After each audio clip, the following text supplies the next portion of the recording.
আমাদের শাস্ত্রে বলেছে সাধু সঙ্গ করতে। তো রাস্তাঘাটে এরকম অনেক সাধু যায়, হ্যাঁ, মহাত্মাগণেরা যায়। তো তাদের সঙ্গ করতে গিয়ে অনেক সময় মিথ্যেটাকে সত্যর মতো মনে হয়, তো কিন্তু সত্য বস্তুকে খুঁজে পাওয়া যায় না সেই সাধুর সঙ্গে। তো আমরা সাধু সঙ্গটা করব কি করে, আর সাধু কার দ্বারা, কিভাবে আমরা সাধু সঙ্গ করব, নাহলে তো ঠকে যাচ্ছি। সাধু সঙ্গ সাধুকে আগে জানতে হবে তো নাকি? খালি বীজ দেখলেই সাধু বলে দর্শন করতে হবে নাকি? সাধু সে ঠিক লক্ষণে আছে কিনা জানতে হবে। যদি সাধু বেশি সাধু হয় তবে তার কাছে যেতে হবে, তার কথা শুনতে হবে, প্রশ্ন করতে হবে, কিছু শব্দের সেবা করতে হবে, তবে সাধু সঙ্গ হয়। সাধু সঙ্গ কেবল বীজ দেখেও তো আর সবার কাছে যাওয়া যাবে না। চোর ও বীজ ধারণ করে আসে সাধু। তবে রাজনীতি সাধু বলে করতে গেলে সেটা আমার সব চুরি করে নিতে পারবে। তো সাধুর যে লক্ষণের কথা বললেন, তাহলে আমাদেরকে আমাদের শাস্ত্রে সাধুর কি লক্ষণ একটু বলা আছে,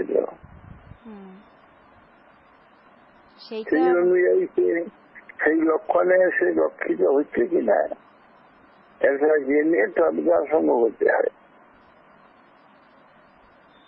জি। আর গুরু মহারাজ, দূরে রয়েছি, প্রতিদিন গুরুদেবের কথা শ্রবণ করতে পারছি না, অনেক দূরে বাড়ি, তো সে কিভাবে সাধু সঙ্গ করবে, কি কি দ্বারা সাধু সঙ্গ করা যায়? বাণীর সঙ্গ করবে।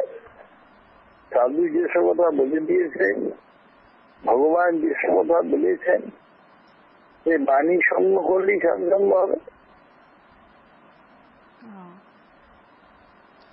আর এই যে ঘরে বসে একটা কোনো মানে ইলেকট্রনিক্স কোনো কিছুর দ্বারা যে সাধুর কথা শ্রবণ করা, সেই ফল কি একই হবে যদি ডাইরেক্ট সাধুর কথা শোনা হয়? ডাইরেক্ট সাধুর কথা শ্রবণ করে শব্দ ব্রহ্ম তার কর্ণে প্রবেশ করে, তার ক্রিয়া আছে।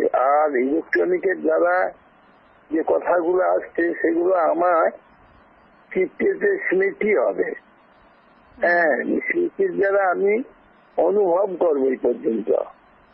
আর ডাইরেক্ট সাধু মুখ থেকে শুনলে শব্দ ব্রহ্ম সেটা চেতন শব্দ, শব্দ গিয়ে আমার চেতনকে উদ্বোধন করবে। আর দূর থেকে ইলেকট্রিক সঙ্গে যে শব্দ শ্রবণ করলে আমি যা শুনে রেখেছি সেইগুলো আরো দৃঢ় হবে, সেইগুলো দৃঢ়তা হবে।